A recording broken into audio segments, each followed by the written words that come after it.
السلام علیکم friends, welcome to کتاب نگری یوٹیوب چینل کتابوں کی نگری میں خوش آمدید۔ میں ہوں آپ کی ہوسٹ اقرا یاسین اور آج میں آپ کے لیے لے کر آئی ہوں تشا گوہر کے قلم سے تحریر کردہ ناول بس تھوڑی سی محبت کے ایپیسوڈ نمبر 31 کو لے کر۔ اس ایپیسوڈ کو سٹارٹ کرنے سے پہلے آپ کر لیجئے ہمارے چینل کو سبسکرائب، ویڈیو کو لائک اور کلک کر لیجئے بیل آئیکن کو۔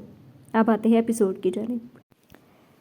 سب کے جانے کے بعد کمرہ خالی ہو گیا تھا۔ اب کمرے میں صرف ایمان اور تاشا موجود ہیں۔ تاشا آہستہ سے چلتے ہوئے اس کے سرہانے کے قریب آ کر رکی اور نظریں اٹھا کر ایمان کو دیکھا۔ ایمان نے چہرے کا رخ دوسری جانب موڑ کر آنکھیں موند لیں۔ تاشا کے دل کو کسی نے مٹھی میں جکڑ کر بھینچا تھا۔ وہ اس سے ناراض تھا۔ اگر اس وقت وہ زخمی نہ ہوتا تو تاشا اس کے یوں نظر انداز کرنے پر اسے اچھا خاصا جھگڑتی، لیکن اس کی زخمی حالت کے پیش نظر وہ خود ہی بات کرنے میں پہل کر گئی۔ اب کیسی طبیعت ہے؟ نرم لہجے میں پوچھتے ہوئے وہ جواب کی منتظر رہی، مگر ایمان نے کوئی جواب نہیں دیا۔ وہ اس سے شدید ناراض تھا۔ عمر نے تاشا کی وجہ سے اریبہ کے سامنے اسے تھپڑ مار دیا تھا۔ یہ بات اتنی آسانی سے بھلائی جانے والی نہیں تھی۔ زیادہ درد تو نہیں ہو رہا؟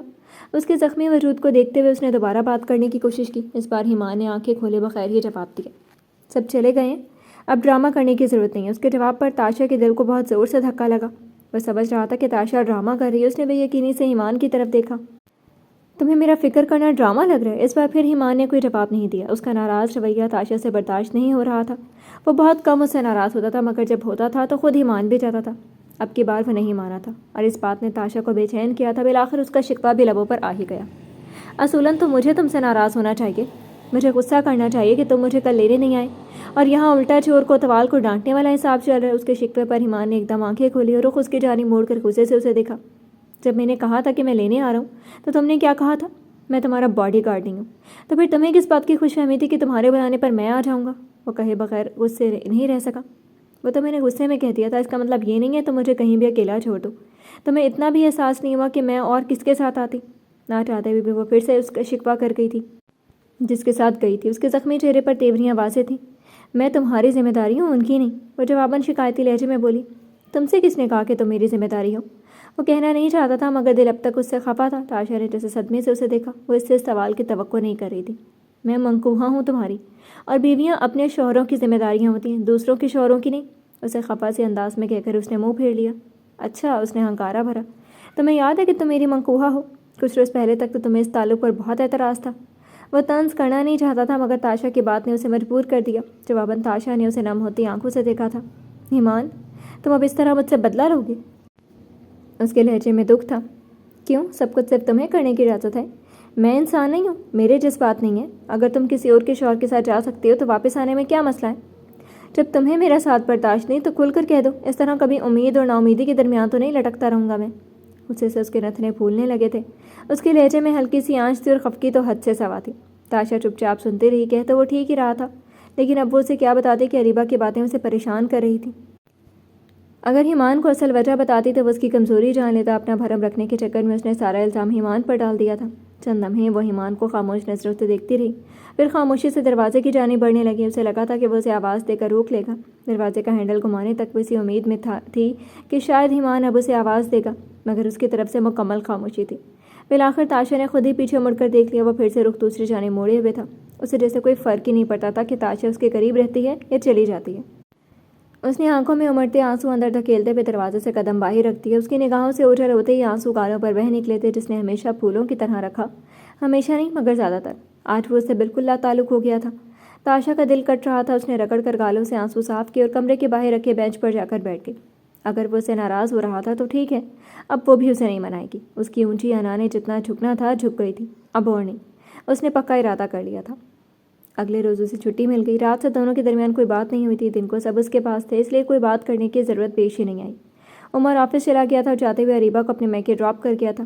عائشہ اپنی شفٹ ختم کر کے ایمان کے پاس آ گئی تھی۔ کچھ دیر کے لیے انیسہ نے بھی اپنی تینوں بیٹیوں کے ساتھ چکر لگا لیا تھا۔ شائستہ اور نفیسہ اس کی خدمتیں کر رہی تھی۔ تاشا سارا وقت اس کی خاطرداریاں ہوتے دیکھ رہی تھی۔ وہ سب سے آہستہ آہستہ باتیں کر رہا تھا اور وقتاً فوقتاً ہلکا سا مسکرا بھی رہا تھا۔ دن گزر گیا تو سب لوگ کاموں سے فارغ ہو کر اپنے اپنے کمروں میں چلے گئے۔ تاشا ایمان کے پاس تھی۔ وہ اپنے بیڈ پر کمر کے بل لیٹا ہوا تھا، ایک ہاتھ اپنے پہلو میں سیدھا جبکہ دوسرا موڑ کر اس نے پیٹ پر رکھا ہوا تھا۔ آنکھیں بند تھیں، لیکن تاشا جانتی تھی کہ وہ جاگ رہا ہے۔ اس نے بھی مخاطب کرنے کی کوشش نہیں کی۔ ایک تو غلطی بھی اس کی، اوپر سے نخرے بھی خود ہی دکھا رہے۔ اس نے دل میں سوچا اور لائٹ آف کر کے اپنی جگہ پر آ کر اس کی سمت پشت کر کے لیٹ گئی۔ تاشا نے سارا دن اس سے کوئی بات نہیں کی تھی۔ وہ منتظر تھا کہ شاید وہ اس سے پھر کوئی بات کرے، مگر وہ بھول گیا تھا کہ وہ کوئی اور لڑکی نہیں تھی۔ وہ تاشا کرم داد تھی جو غلطی کر کے بھی غلط نہیں ہوتی تھی، ہمیشہ اسے ہی جھکنا پڑتا تھا۔ میرے جان و دل میرے ہم سفر، میں اداس ہوں کوئی بات کر، تیرے لب ہلیں تو کٹے سفر، میں اداس ہوں کوئی بات کر، کوئی بوجھ ہو تو اتار دے، کوئی خوف ہو تو نکال دے، میرا ہاتھ ہے تیرے ہاتھ پر، میں اداس ہوں کوئی بات کر۔ نہیں یاد کتنے برس گئے تیری گفتگو کو ترس گئے، میری کھڑکیاں دیوار ادھر، میں اداس ہوں کوئی بات کر۔ تجھے چپ ہے کیسی لگی ہوئی، ابھی عمر تو ہے پڑی ہوئی، ابھی مسکرا ابھی غم نہ کر، میں اداس ہوں کوئی بات کر۔ تم نے بھیا سے میری شکایت کیوں لگائی؟ بالآخر اس چپ کو ایمان نے ہی توڑا۔ نائٹ بلب کی مدھم سی روشنی میں ایمان نے اس کے وجود میں جنبش محسوس کی، وہ اٹھ کر بیٹھ گئی تھی۔ کون سی شکایت؟ وہ پوچھ رہی تھی، لہجے میں خفگی کا تاثر تھا۔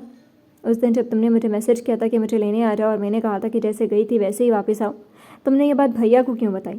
اسے یاد کروانا پڑا، حالانکہ وہ جانتا تھا کہ تاشا سمجھ گئی ہے کہ وہ کس بارے میں بات کر رہا تھا۔ تو میں نے جھوٹ تو نہیں بولا، تم نے یہی کہا تھا نا مجھے۔ وہ اب بھی اس سے ناراض تھی۔ ایمان نے اس مدھم روشنی میں اس کی آنکھوں میں دیکھنے کی کوشش کی۔ تم جانتی ہو تمہاری شکایت کا کیا نتیجہ نکلا تھا؟ بھیا نے مجھے اریبہ بھابھی کے سامنے، وہ کچھ کہتے کہتے رک گیا، اس سے مزید الفاظ ادا نہیں ہو سکے۔ اس نے نچلا لب پر زبان پھیر کر اسے دانتوں میں دبا لیا۔ کیا کیا انہوں نے؟ اب کی بار تاشا کی آواز میں خفگی کی جگہ کچھ اور تھا، فکر تھی شاید۔ ایمان کو ایسا لگا، رہنے دو، اب جو ہو گیا وہ ہو گیا، لیکن فیوچر کے لیے میں تمہیں کہہ رہا ہوں، آئندہ کوئی بھی بات ہو ہمارے درمیان ہی رہنی چاہیے، اشتہار لگانے کی ضرورت نہیں ہے۔ وہ کہہ کر خاموش ہو گیا۔ تاشا نے خفا سے نظر اس پر ڈالی اور جواب دیے بغیر دوبارہ رخ موڑ کر لیٹ گئی۔ تھوڑی دیر بعد کمرے میں ایمان کی دھیمی سی آواز گونجی، ابھی تک ناراض ہو؟ تاشا نے گردن موڑ کر اسے دیکھا، وہ اسے ہی دیکھ رہا تھا۔ تمہیں کیا فرق پڑتا ہے؟ کل سے تو مجھے نظر انداز کر رہے ہو، اب بھی کرو۔ اس نے دوبارہ گردن گھما لی۔ مصیبت سامنے گھوم رہی ہو تو نظر انداز کرنا بھی کون سا آسان ہے؟ وہ منہ میں بڑبڑایا تھا مگر ذرا اونچی آواز سے۔ تاشا نے گردن گھمائی، وہ اسے ہی دیکھ رہا تھا، جبکہ تاشا کے چہرے پر غصہ بھی وہ اس دھیمی روشنی میں دیکھ چکا تھا۔ میں مصیبت ہوں؟ اس نے بے یقینی سے پوچھا۔ تو اور جب سے شادی ہوئی ہے ایک دن بھی سکون کا سانس نہیں لینے دیا تم نے مجھے۔ وہ تو قسمت اچھی تھی جو بچ گیا میں، ورنہ تم نے مجھے مروانے کے لیے پتہ نہیں کون کون سے وظیفے کیے ہوں گے۔ کب سے تو بیوہ ہونے کے خواب دیکھ رہی ہوں۔ اس کے الفاظ پر تاشا کے دل کو کچھ ہوا تھا۔ وہ خاموشی سے لب بھینچتے اسے دیکھنے لگی۔ اسے سچ بتاؤ، اگر میں مر جاتا تو تم اس وقت کیا کر رہی ہوتی؟ رو رہی ہوتی یا خوش ہو رہی ہوتی کہ مجھ سے تمہاری جان چھوٹ گئی؟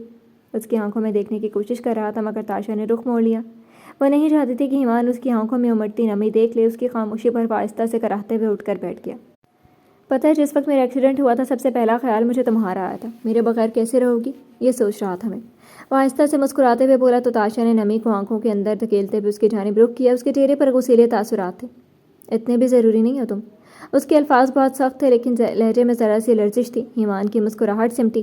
اس نے بہت غور سے نیم روشنی میں آنکھیں پھاڑ پھاڑ کر تاشا کے چہرے کو دیکھنے کی کوشش کی اور پھر دوبارہ دھیما سا مسکرایا۔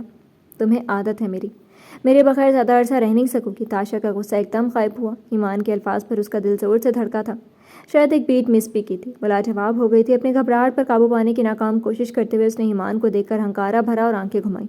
پالتے رہو خوش فہمیاں، حقیقت بیان کر رہا ہوں، جب تمہیں میری ضرورت ہوگی اور میں اس وقت تمہارے پاس نہیں ہوگا تب احساس ہوگا تمہیں۔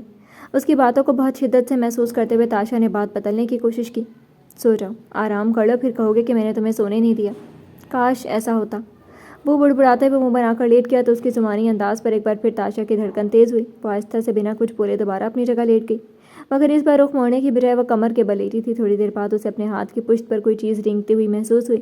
اس نے جھٹکے سے اپنا ہاتھ کھینچتے ہوئے اس کی جانب دیکھا۔ وہ ایمان کی انگلیوں کا لمس تھا جو اس کا ہاتھ تھامنے کی کوشش کر رہا تھا مگر تاشا کے حیران پریشان رد عمل کو دیکھتے ہوئے اس نے اپنا آدھا پٹی میں جکڑا ہوا ہاتھ واپس کھینچ لیا۔ اسے محسوس ہوا کہ شاید تاشا کو اچھا نہیں لگا تو اس نے ایمان کا ہاتھ یوں جھٹک دیا۔ سوری۔ اپنی طرف سے معذرت کر کے وہ خاموشی سے آنکھیں موند گیا۔ تاشا کو اچانک جیسے کسی خالی پن کا احساس ہونے لگا تھا مگر اس نے دوبارہ ایمان کا ہاتھ تھامنے کی کوشش نہیں کی۔ کتنی دیر تک وہ بہت غور سے اس کے زخمی وجود کو دیکھتی رہی، پتہ نہیں کیوں مگر وہ اسے اب بالکل بھی برا نہیں لگ رہا تھا۔ ایک ہفتہ مکمل آرام کے بعد وہ چلنے پھرنے کے قابل ہو گیا تھا۔ آفس میں قدم رکھتے ہی بہت سے لوگوں نے اسے دیکھ کر خوشی کا اظہار کیا تھا اور کچھ نے اس سے غیر حاضری کی وجہ بھی پوچھی۔ اسے حیرت ہوئی تھی کہ عمر نے آفس میں کسی کو اس کے ایکسیڈنٹ کا نہیں بتایا تھا۔ سر عبداللہ کی پہلے روز بہت ساری کالز آئی تھیں لیکن وہ اس وقت اپنا فون استعمال نہیں کر سکتا تھا اور بعد میں اسے موقع نہیں مل سکا۔ انہوں نے بھی دوبارہ کال نہیں کی تو ایمان کو یہی لگا کہ انہیں معلوم ہو گیا ہوگا۔ میرا ایکسیڈنٹ ہو گیا تھا۔ اوہ اچھا، اب کیسی طبیعت ہے آپ کی؟ بہتر ہوں، اس لیے سوچا آج واپس آ رہا ہوں۔ وہ اسپیئر پارٹس والے پروجیکٹ کا کیا بنا؟ بس سر نے اپروو کر دیا ہے۔ لگے ہاتھوں اس نے اپنے پروجیکٹ کا بھی پوچھ لیا۔ جی میرا خیال ہے تو اپروو تو کر دیا انہوں نے، تفصیلات آپ ان سے خود پوچھ لیجیے گا۔ عبداللہ نے اسے تجویز پیش کی اور ساتھ عمر کے کیبن کی جانب اشارہ کیا۔ وہ مسکرا کر سر ہلاتا ہوا عمر کے کیبن کی طرف آہستہ قدموں سے چلنے لگا۔ دستک دے کر اس نے اجازت ملنے کا انتظار کیا۔ گو کہ اب زخم کافی بہتر تھے، مگر اتنی دیر مسلسل چلنا اور کھڑے رہنا اس کے زخموں میں تکلیف پیدا کرتے تھے۔ اندر داخل ہونے کا اندیا ملا تو وہ دروازہ دھکیل کر داخل ہوا۔ کہاں تھے آپ اتنے دن؟ عمر نے اس کے بیٹھنے سے پہلے تیکھے انداز میں سوال داغا تھا۔ ایمان نے الجھن بھری نگاہوں سے اپنے بھائی کو دیکھا۔ وہ اس سے یہ سوال کیوں کر رہا تھا؟ کیا وہ نہیں جانتا تھا کہ اس کا ایکسیڈنٹ ہوا تھا؟ وہ جانتا تو تھا، پھر ایسا سوال؟ بھیا ایکسیڈنٹ؟ اس سے بولا نہیں گیا۔ عمر کی چپتی ہوئی نظریں۔ مسٹر ایمان احمد، آپ یہاں کام کرتے ہیں، یہ آفس ہے، آپ کا گھر نہیں۔ پروفیشنلزم کے کچھ قاعدے قانون ہوتے ہیں، اس طرح بغیر بتایا غیر حاضری پر آپ کو جاب سے فارغ بھی کیا جا سکتا ہے۔ 1-2 دن نہیں بلکہ پورا 1 ہفتہ آپ بغیر بتائے غیر حاضر رہے ہیں۔ آپ کو کم از کم آفس فون کر کے اطلاع دینی چاہیے تھی، اور ایک تحریری چھٹی نامہ۔ بھیا آپ کو پتہ تو ہے سب کچھ آپ کے سامنے ہی تھا۔ وہ ابھی تک کھڑا تھا، عمر نے اسے بیٹھنے کو بھی نہیں کہا تھا۔ وہ اپنی سیٹ سے اٹھ کر اس تک آیا اور غیظ و غضب والی نظروں سے ایمان کو دیکھنے لگا۔ یہ گھر نظر آ رہا ہے تمہیں؟ 1000 مرتبہ سمجھایا کہ آفس میں پروفیشنلی بہیو کیا کرو، کیا بھیا بھیا کی رٹ لگا رکھی ہے؟ عمر کی آواز اتنی تیز تھی کہ آس پاس کے امپلائز متوجہ ہو گئے۔ ایمان اس کے انداز پر شاکڈ رہ گیا۔ سوری، میں اس سے آگے وہ کچھ بول ہی نہیں پایا۔ اس کا دل دکھ رہا تھا، عمر کو اس کے زخمی ہونے کا بھی خیال نہیں رہا تھا۔ ہر بار میں تمہاری اوٹ پٹانگ حرکت اگنور کر دیتا ہوں کہ شاید تمہیں عقل آ جائے گی، مگر نہیں، تمہارے پاس دماغ ہوگا تو تب سمجھ آئے گی نا تمہیں۔ اتنا نان پروفیشنل ایٹیٹیوڈ۔ ایکسیڈنٹ ہو گیا تھا تو اصولاً تمہیں پہلی فرصت میں آفیشیل اطلاع دے کر چھٹی کی درخواست منظور کروانی چاہیے تھی۔ اتنے دن تم بغیر کسی ریکارڈ کے غیر حاضر رہے ہو، دوسرے امپلائز پر اس کا کیا اثر پڑے گا؟ کمپنی تمہارے باپ یا بھائی کی ہے تو اس کا یہ مطلب نہیں کہ جب دل چاہا منہ اٹھا کر آ گئے اور جب دل چاہا چھٹی کر لی۔ تمہیں میں اس معاملے میں جانے دوں گا تو باقی امپلائز کیا سوچیں گے کہ یہ یہاں بھی نیپوٹزم چلتا ہے، میرٹ کا کوئی معیار نہیں۔ اس طرح کمپنی کی ساکھ پر کتنا اثر پڑے گا تمہیں اندازہ بھی ہے؟ بزنس سیکٹر میں پہلے بہت کمپٹیشن ہے، اس طرح کی باتیں باہر جائیں گی تو کمپنی کا نام کتنا خراب ہوگا۔ میں نے اور بابا جان نے کتنی محنت کی اس کمپنی پر، اس کے پروفٹ کو بڑھانے میں تم ایک ہی بار میں صبر بات کرنے پر تلے ہو۔ ایمان خاموشی سے باس کی ڈانٹ سن رہا تھا۔ اس نے صرف ہاتھ سے تھپڑ نہیں مارا تھا، ورنہ الفاظ کے نشتر خوب چبھ ہوئے تھے۔ کافی دیر تک وہ اسے ڈانٹتا رہا تھا، اور اس کے بعد جب اس کے پوچھنے پر عمر نے یہ کہا کہ ایمان کی غیر حاضری کی وجہ سے پروجیکٹ لیٹ ہو رہا تھا تو وہ اس نے ایاز کو دے دیا، تو ایمان کو لگا اب اس کا مزید کھڑے رہنا مشکل ہے۔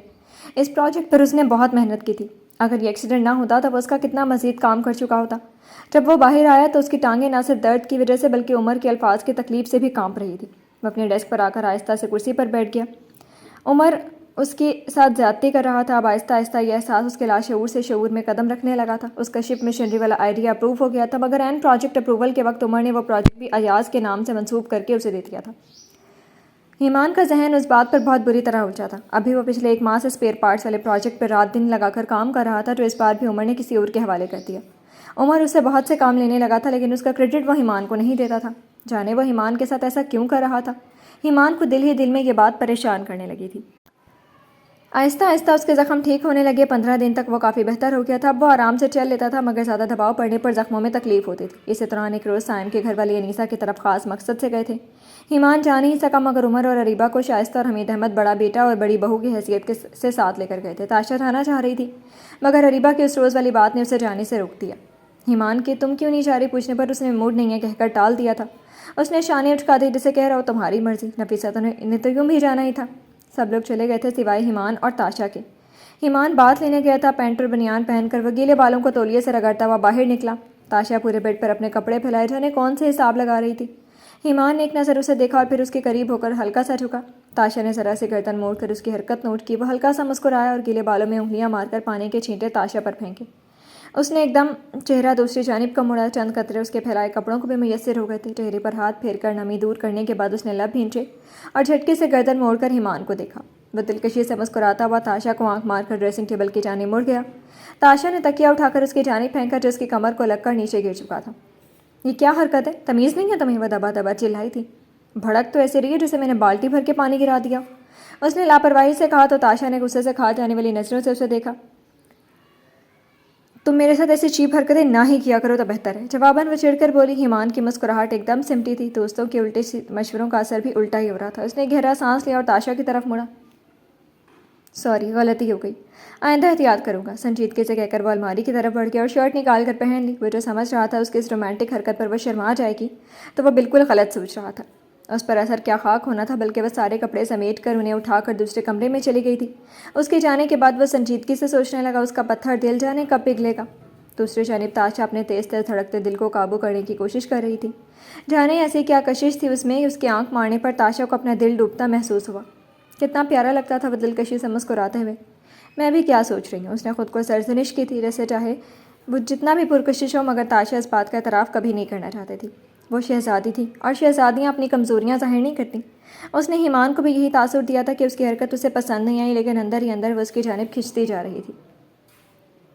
وعدے کے مطابق سائم کے والدین نے ایک ساتھ 2 لڑکیوں کا رشتہ اپنے 2 بیٹوں کے لیے مانگا تھا۔ سائم سے بڑے والے بھائی کا رشتہ ایمل کے لیے اور سائم کا فاریہ کے لیے۔ فاریہ جتنا ایمل کے لیے خوش تھی، اتنا اپنے لیے تذبذب کا شکار تھی۔ 2-3 موقعوں پر سائم سے اس کی اچھی خاصی مغز ماری ہوئی تھی اور وہ اسے برا لگنے لگا تھا، مگر ایمل کا رشتہ اس کے رشتے پر منحصر تھا۔ یہ بات اسے پریشان کر رہی تھی۔ اگر وہ انکار کرتی تو ایمل کا رشتہ بھی ٹوٹ جاتا۔ اب یہ محض اتفاق ہی تھا کہ سائم کا بھائی ایمل کا اسکول فیلو نکلا، بچپن کی پسند۔ وہ ایمل کو دیکھتے ہی پہچان گیا تھا اور گھر جا کر اس نے سائم کو منہ مانگا تحفہ دینے کا وعدہ بھی کر لیا تھا۔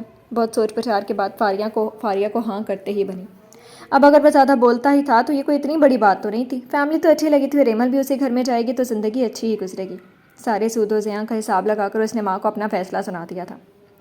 رشتہ طے ہونے کے بعد بس اتفاقیہ طور پر آفس میں مل گئی تھی۔ سلام دعا کے بعد اس نے کافی کا پوچھ لیا تو ایمل نے حامی بھر لی۔ اب وہ دونوں ایک کافی شاپ میں آمنے سامنے بیٹھے تھے۔ تم تو غائب ہی ہو گئی تھی، قاسم نے مسکراتے ہوئے اسے دیکھ کر کہا۔ مجھے پتا نہیں تھا کہ تم مجھے ڈھونڈ رہے ہوگے، ورنہ اپنا ایڈریس ضرور بتاتی تمہیں۔ اس نے مسکراتے ہوئے کافی کا سپ لیا۔ تم نے اچانک اسکول چھوڑ دیا اور پھر میں بھی ان دنوں فٹ بال ٹیم کا کیپٹن بننے کی تیاری کر رہا تھا۔ اس بارے میں سوچنے کا کبھی ٹائم ہی نہیں ملا۔ تم شاید یقین نہیں کرو گی، تمہارے جانے کے بعد میں تمہارے نوٹس دیکھ کر تمہاری یادیں تازہ کیا کرتا تھا۔ اب اتنا وقت نہیں ملتا، لیکن تمہارے بنائے ہوئے نوٹس میں نے اب بھی سنبھال کر رکھے ہیں۔ وہ اس سے اپنے احساس شیئر کر رہا تھا۔ ایمل مسکراتے ہوئے اسے سن رہی تھی۔ ہاں مجھے یاد ہے، تمہارا سارا دھیان پڑھائی کی بجائے فٹ بال پہ ہوتا تھا۔ پھر تمہارا رزلٹ بہت خراب آیا تھا اور تمہارے والد نے آ کر ٹیچر سے تمہاری شکایت کر دی تھی۔ اس روز تم سزا کے طور پر دھوپ میں کھڑے تھے، مجھے اچھا نہیں لگا۔ میں نے سوچا شاید میری کوئی مدد تمہارا مستقبل سنوارتی، بس اس لیے میں نے وہ نوٹس بنا کر تمہیں دیے تھے، آسان کر کے۔ اتنی محنت تو میں نے کبھی اپنے نوٹس پہ بھی نہیں کی تھی۔ وہ ہلکا سا ہنسی۔ قاسم نے مسکرا کر اسے دیکھا۔ بچپن سے جوانی کی دہلیز عبور کرتے کرتے کتنا کچھ بدل گیا تھا۔ وہ ایمل جو کلاس کی مانیٹر ہوا کرتی تھی، بالوں کی درمیانی سی پونی ٹیل اور سیار کی سیش پہنے ہوئے پراعتماد تھی ایمل، جس نے ایک روز قاسم کو وہ نوٹس دیے تھے۔ وہ ایمل اس ایمل سے کافی مختلف تھی جو اس وقت اس کے سامنے بیٹھی تھی۔ جوڑے میں بندھے بال، دمکتی رنگت، ناک میں چھوٹی سی سفید نک والی سونی کی لونگ، کانوں میں چھوٹے چھوٹے موتیوں والے ٹاپس، گلے میں مفلر کسی انداز میں لیا ہوا دوپٹہ اور نسوانیت کی بھرپور اثرات۔ یہ نوٹس میں نے صرف تمہارے لیے بنائے، اب میری ناک نہ کٹوا دینا۔ کتنا روب تھا اس کے لہجے میں، التجا بھی تھی تو جیسے حکم دیا ہو۔ اور قاسم نے اس روز کے بعد واقعہ پڑھنا شروع کر دیا تھا، کیونکہ ایمل کی ناک کا سوال تھا۔ ماضی کی وہ یاد اس کے ذہن کے پردے پر لہرائی تو اس نے مسکرا کر جسے سر جھٹکا تھا۔ کیا ہوا؟ کچھ نہیں، بس یہ سوچ رہا ہوں کہ تم اب بھی ویسے ہی ہو یا بدل گئی ہو۔ دکھنے میں تو کافی بدل گئی ہو، مزاج میں بھی بدلاؤ آیا ہے یا نہیں؟ قاسم نے سرسری سے نظروں سے اشارہ کر کے کہا۔ اچھا، کیا بدل گئی ہوں؟ مجھے تو لگتا ہے میری صورت وہی ہے، تم البتہ کافی ہینڈسم ہو گئے، تھوڑے سے سمجھدار بھی۔ ایکسکیوز می، میں شروع سے ہی سمجھدار تھا۔ قاسم نے اس کی تصحیح کی۔ جواباً وہ ہنسی۔ پہلے تو میری کسی بات کا جواب ہی نہیں دیتے تھے، تم تو مجھ سے بات بھی نہیں کرتے تھے، بس جو میں نے بولتی تھی تم سن لیتے تھے۔ ایمل نے اسے ماضی کے قاسم کی ایک جھلک یاد کروائی۔ سچ پوچھو تو مجھے تم سے ڈر لگتا تھا، مجھے کبھی کسی لڑکی نے اتنا متاثر نہیں کیا تھا۔ سچ پوچھو تو مجھے تم سے ڈر لگتا تھا، مجھے کبھی کسی لڑکی نے اتنا متاثر نہیں کیا تھا جتنا میں تم سے ہوا تھا، اس لیے تمہارے سامنے میری بولتی بند ہو جاتی تھی۔ جانتی ہو، تمہارے اسکول چھوڑنے کے بعد میں کافی دن اداس رہا تھا۔ اسکول کی کافی لڑکیاں مجھ سے امپریس تھیں، ایک دو نے تو اظہار محبت بھی کر دیا تھا، لیکن میں نے اسی وقت سوچ لیا تھا کہ اگر محبت کروں گا تو تم سے، بلکہ محبت تو ہو ہی گئی تھی، شادی کروں گا تو تم سے۔ لیکن پھر تم اچانک غائب ہو گئی پچھلے کچھ عرصے سے، مجھے تم بہت یاد آ رہی تھی۔ کیا معلوم تھا کہ بہت جلد ملنے والی ہے، وہ بھی ہمیشہ کے لیے۔ قاسم بول رہا تھا اور ایمل ہونٹوں پر پیاری سی مسکان سجائے اسے سن رہی تھی۔ اس کی باتوں کے دوران وہ کتنے جذبات سے گزری تھی صرف وہی جانتی تھی۔ میں تمہیں کچھ بتانا چاہتی ہوں۔ چند لمحوں کی خاموشی کے بعد وہ بولی۔ قاسم نے پوری توجہ اس کی جانب کر لی۔ کچھ عرصہ پہلے میری منگنی ہوئی تھی عدیل نام کے لڑکے سے۔ ایمل نے مختصر اسے منگنی ہونے سے ٹوٹنے کا قصہ سنا دیا۔ میں یہ سب تمہیں اس لیے بتا رہی ہوں کہ اگر تمہیں کوئی شکوک و شبہات ہیں یا تمہیں کوئی پریشانی ہے تو تم یہ رشتہ بھی ختم کر سکتے ہو۔ میں نہیں چاہوں گی کہ بعد میں کسی بھی قسم کی غلط فہمی کو لے کر ہماری زندگی میں کوئی مسائل پیدا ہوں۔ ایمل مکمل طور پر سنجیدہ تھی۔ قاسم نے اس کی بات پوری توجہ سے سن کر ایک گہرا سانس لیا۔ ایمل، میں تمہیں اسکول کے وقت سے جانتا ہوں. ظاہر ہے درمیان میں کئی سال گزرے ہیں اور وقت اور حالات ہمیشہ ایک سے نہیں رہتے، لیکن اس بات کی مکمل تصدیق میں ابھی کر دیتا ہوں کہ میں کچے کانوں کا آدمی بالکل بھی نہیں ہوں. غلط فہمیاں اگر ہوئیں بھی تو ہم مل کر حل کر لیں گے، لیکن مجھے نہیں لگتا کہ ایسی کوئی نوبت آئے گی. میرے ساتھ تم خوش رہو گی. میں محبت کرتا ہوں تم سے. تمہاری ہر خطا میں ہونے سے پہلے ہی معاف کر چکا ہوں. وہ بہت مان سے کہہ رہا تھا. ایمل کو اس کے ہر لفظ سے سچائی بولتے ہوئے محسوس ہو رہی تھی. اور رہی اس دل کی بات تو پتہ نہیں مجھے یہ بات تمہیں بتانی چاہیے یا نہیں. وہ چند لمحے رکا اور پھر سوچ کر بولا، تمہارا کزن ایمان اور میرا بھائی سائم دونوں دوست ہیں نا؟ انہوں نے مل کر اس منگنی کو توڑنے کے لیے کھچڑی پکائی تھی. مجھے سرسری سا سائم نے بتایا تھا، مگر اس وقت میں یہ نہیں جانتا تھا کہ وہ لڑکی تم ہوگی. کون سی کھچڑی؟ ایمل کا ذہن اس سارے جملے میں اٹک گیا. ڈیٹیل سے مجھے بھی نہیں معلوم، لیکن اتنا جانتا ہوں کہ وہ لڑکا ٹھیک نہیں تھا اور ان چاروں دوستوں نے مل کر اس کو کوئی پرسنل ڈیٹا حاصل کیا تھا اور اسے منگنی توڑنے کے لیے بلیک میل کیا تھا. ایمل کو اب سمجھ آ رہا تھا کہ عدیل کے گھر والوں نے اوہ ایمان، اس نے بے ساختہ اپنا سر تھام لیا. لیکن انہوں نے ڈیٹا کیسے حاصل کیا؟